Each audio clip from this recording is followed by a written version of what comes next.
All right, good morning and welcome to Alternatives. I'm Al DiGiacomo and I'm with HALY Van Houten, and we're in the Rockland County area of New York, just north of the OKTV area.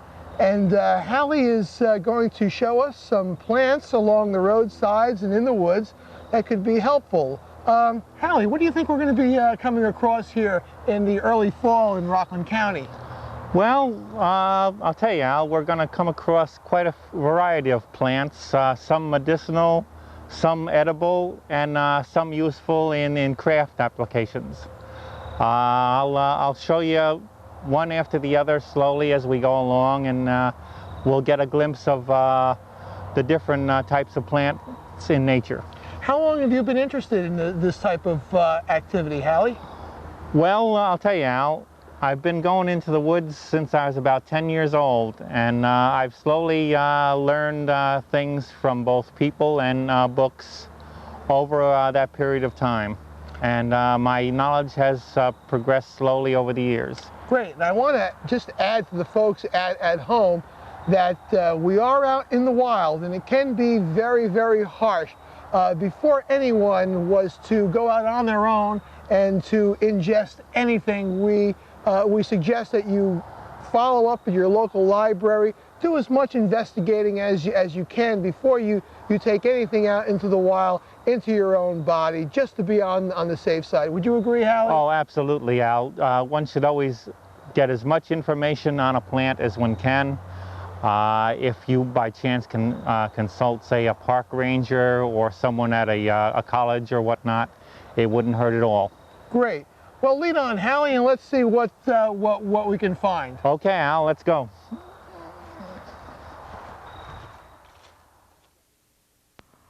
Okay, HALY. What do we have here? Well, Al, let's find out. Have a look. Now, here, folks, we have the common marsh cattail. It has a few different uses. Both for food and for practical purposes. These are your leaves, which, as you can see, are quite long and flexible. And people use them in basket work. These are quite common in the area, aren't they? Oh yes, fairly common in most marshy areas in the tri-state area. And these can also be dried out and used for mosquito repellents. Exactly. The top, which is sort of scientifically known as the mace, but most commonly known as the punk, can be dried, and then there's possible you can either just light it on a gas burner or with a lighter or whatnot, and set it out, and the smoke keeps mosquitoes and that sort of thing away fairly well. Now, up on top in the right season, which is late June and July, you have a yellowish fluorescence, which is filled with pollen.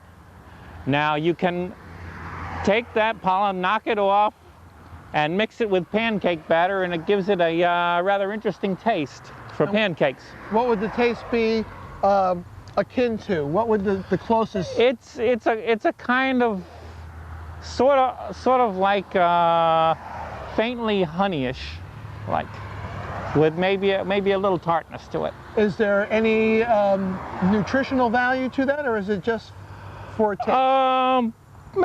It's mostly sort of a flavoring. Okay.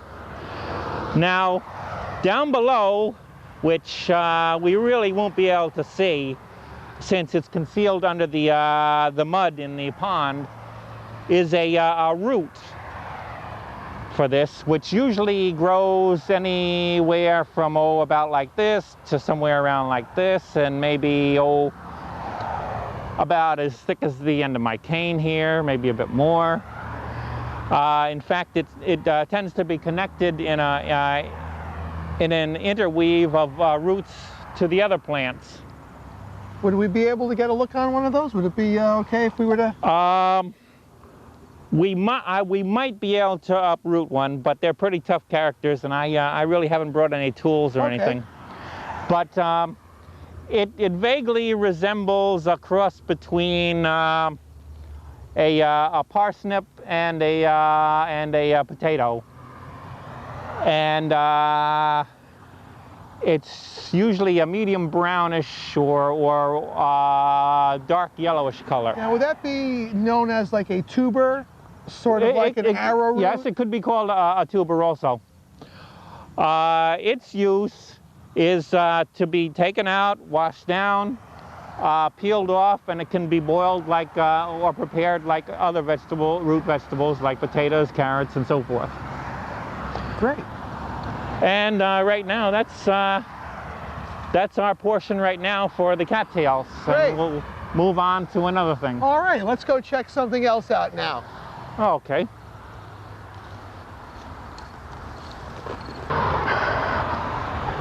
Okay, Hallie, what do we have next here? Right, Al. This is your common reed. It's not as such a food plant, but it has a very important use for craftspeople. Also, some people like to take them in the house and use them in dried arrangements. Commonly known as the fuzzies. Yeah, they're sometimes known as that. But the main and most important use is the stem itself, which can be made into all types of basket work when it's split and woven. Is there any special process or is this dried, or there's nothing else that's done to the reed? Well, actually, what you want to do if you want to work with basket work with a reed is yes, to wait till after the first frosts.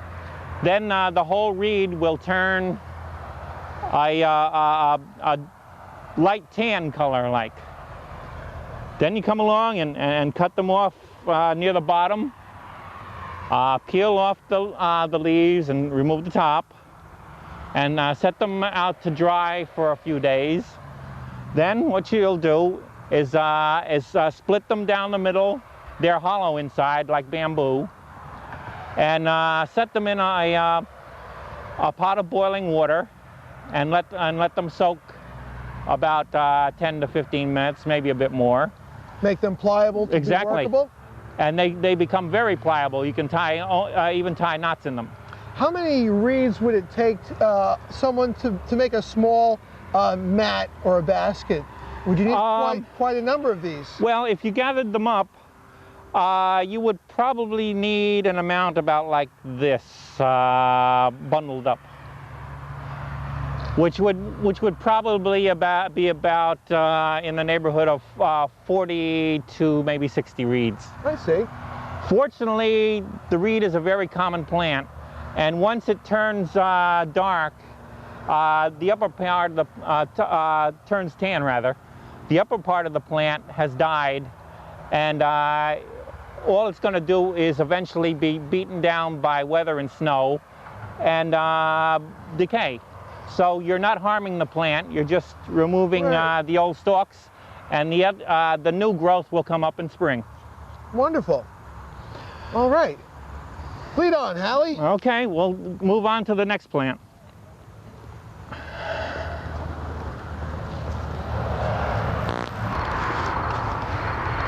Oh, hold on, Al. Here's something a little unexpected. Oh, what's this? This is called yarrow. It has several other names, such as carpenter's weed or the plant of Achilles.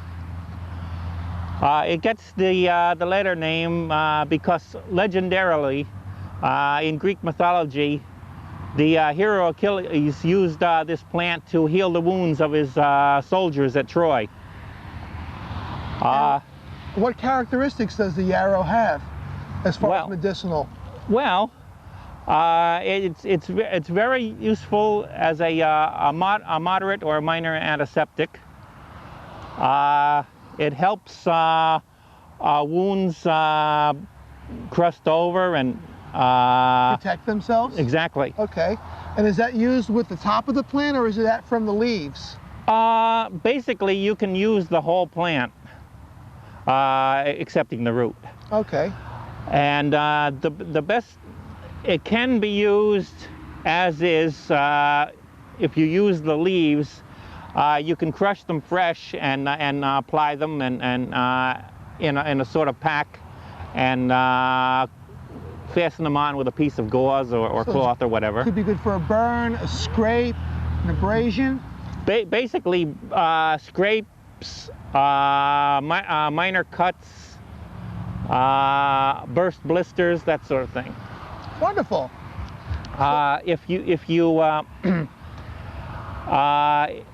Another way is to harvest the plant and dry it by tying a string onto it and hanging it up in a cool, dry place. And after about a week, it should be dry enough to break apart and put in a jar or an opaque container of some sort. And you can take it out and brew a sort of tea from it, and wash a wound or an abrasion with the tea.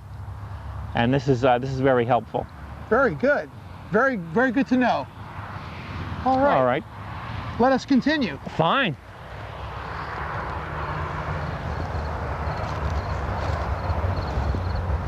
Okay, Al, here's our next one coming up. What's this, HALY? This is red clover. It's a common plant of roadsides and even lawns. If you have a very well manicured lawn, you might not find it. So you might have to go to a park or a field or something like that. You can identify it by the 3 leaves on each stem section. Right. And the purplish red blossom. Now this is a favorite of honeybees, isn't it? Yes, as a matter of fact, it is. They're very fond of it, every type of bee.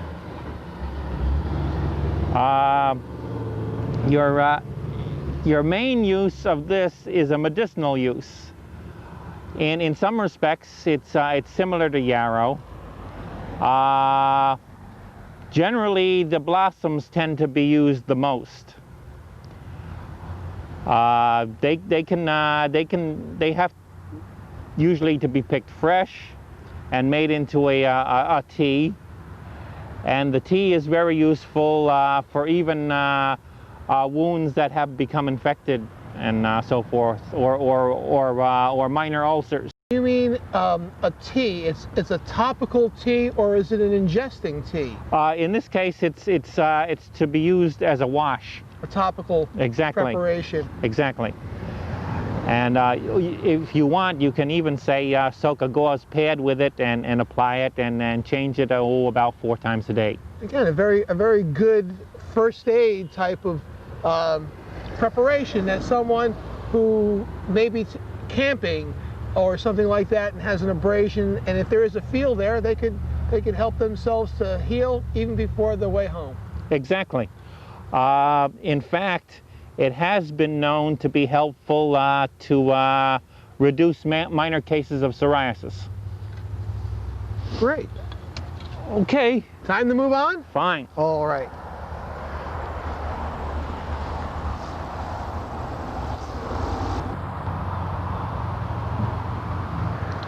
HALY, this is an interesting plant. Has some deep purple berries on it.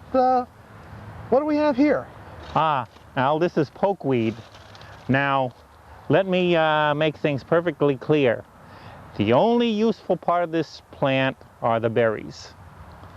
And they're only for purposes to make a homemade ink or a dye. None of this plant is edible. Is it edible to birds and other wildlife? Oh, absolutely. Birds and rodents and whatnot, squirrels and so forth, do fine with it. But for humans, it's definitely a no-no. Should stay away from this. Right.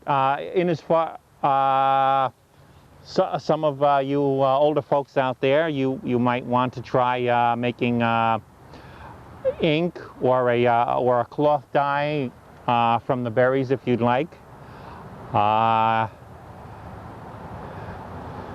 As you can see, it produces a very nice vermilion stain, which will, when used as a dye or an ink, get a little lighter. But it's a nice color. But beyond that, that's the whole thing right there. And it turns a beautiful shade in autumn time also. Oh yes, certainly does. Adds to the color of the fall. Oh yeah, sure. And all year long, the stems are a nice purplish color. Very good. Okay, let's move on to something else.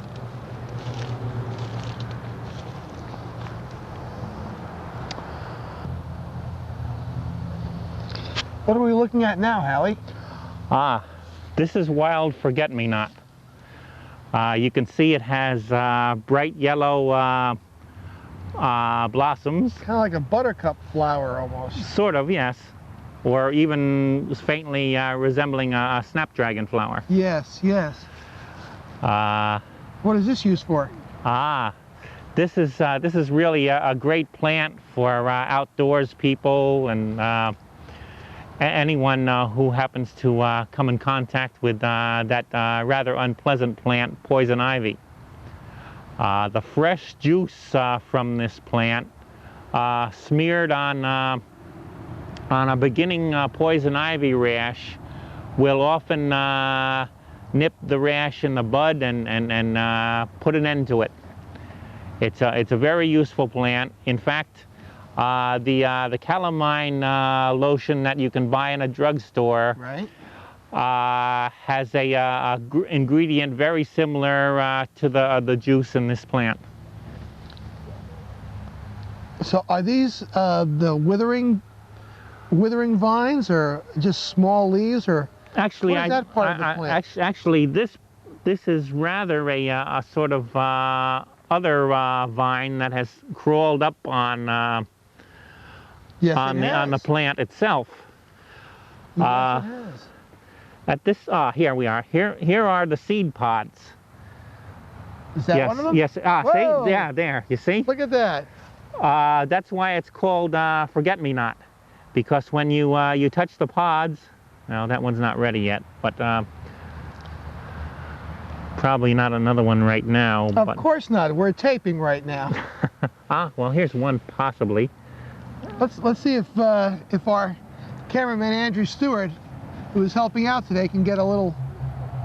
Now we'll see if it'll go off or not. There we go. Look at you that. See? As soon as you touch the pod, it explodes and sends its seeds out over to reproduce.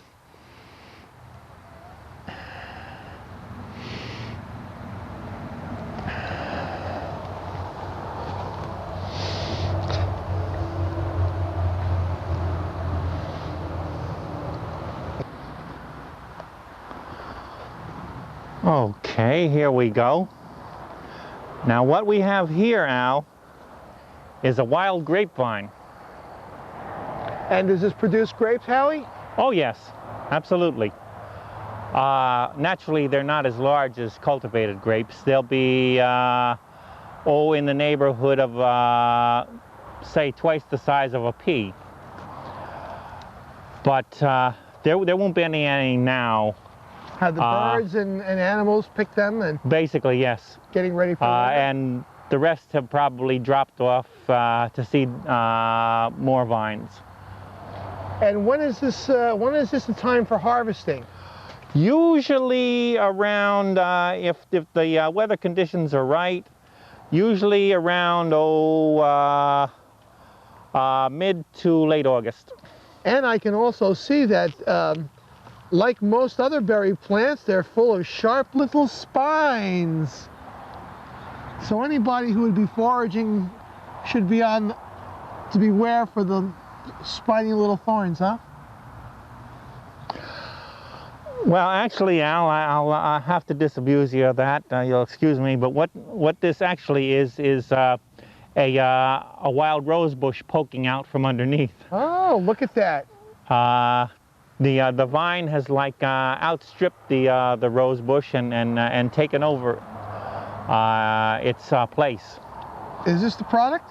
Actually, these are the product. These are rose hips. They're from the wild rose bush, and they can really make a great and tasty tea if you harvest them and boil them with water, strain it off, and maybe add a little honey or your particular sweetener. And best of all, these wild rose hips are full of vitamin C. Maybe we can stop off on the way and pick out something that's a little bit more open to the camera. Fine. We'll keep our eye out for that, Hallie. Good enough now. Great.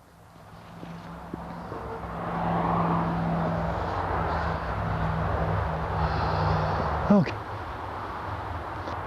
Well, Al, here's the wild rose again in a much clearer view. Sure, yes. And here are your rose hips. There's a pretty good supply on this plant. It has more ability to collect the sun. Nothing is shading it. So it had more flowers and therefore more fruit.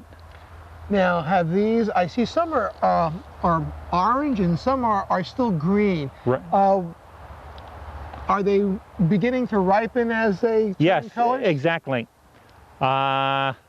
In maybe another 2 weeks, say, maybe a little sooner, depending on the weather conditions. All of these should be a pretty bright orange, like these are here. Mm-hmm.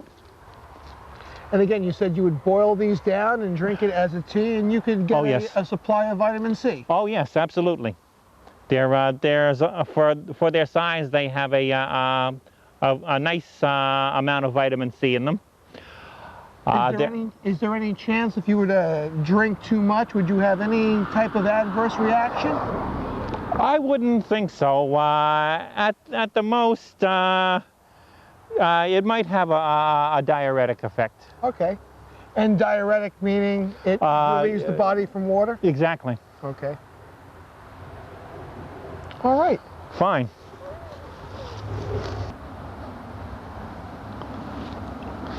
Okay, what have we here? Well, Al, this is a very common plant. People who are always working on their lawns will no doubt recognize it.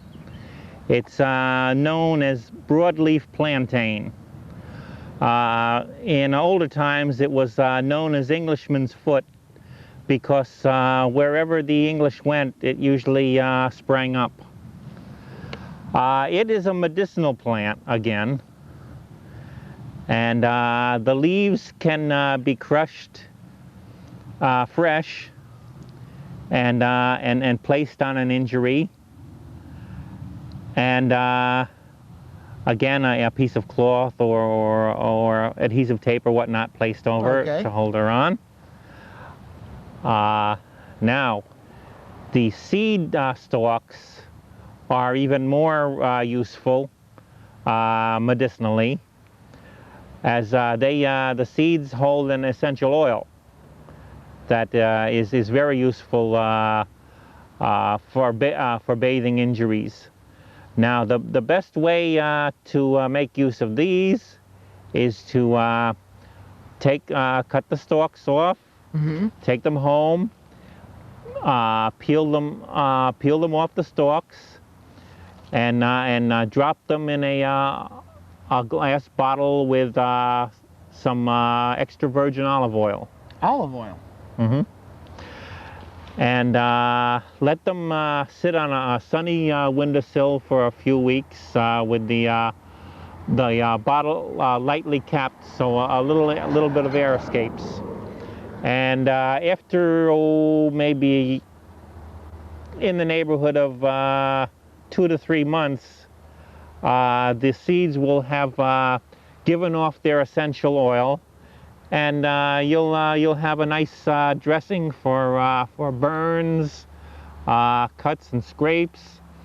It's even handy for dry skin problems on pets like dogs and cats. So the sun's energy releases the essential oil that's in the seed and mixes into the olive oil, which uses it as a carrier. Or Exactly. A medium. Exactly. Oh, very interesting. And we thought it was just a common nuisance plant.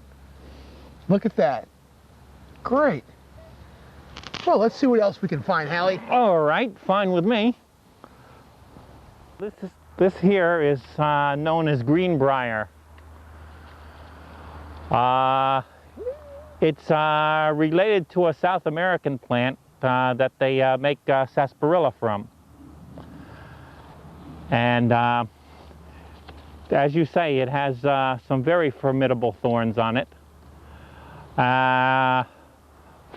To old-time settlers, it was often known as blaspheme vine because it could bring out a lot of swear words if you got entangled with it. It has an interesting use. In spring to early summer, it puts out on the ends of the vines new shoots, usually about a 1/4 inch wide and anywhere from 2 to 4 inches long. These can be gathered and used raw in salads, or they can be cooked like you would cook asparagus. Is that at the end of the vine or the Yes. leaf itself? Yes, the end of the vine will put out a like a new growth, and it'll be sort of tubular shaped, which will later unfurl into to leaves. And what is the taste familiar to? What would be close to the taste of it? Perhaps on the taste of say Swiss chard or collard greens, something to that effect. But when it's raw, it has a little different taste, and used in a salad, it's a bit more maybe something like a radish or something on that idea.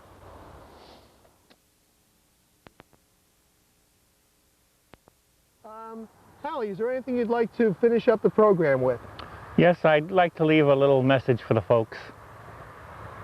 Folks, when you go out foraging, please just take enough of the plants that you need, leave enough for the other guy, and enough to reproduce for next year. We've all got to conserve Mother Nature's resources. And please be very careful with fire and don't litter. Thanks a lot.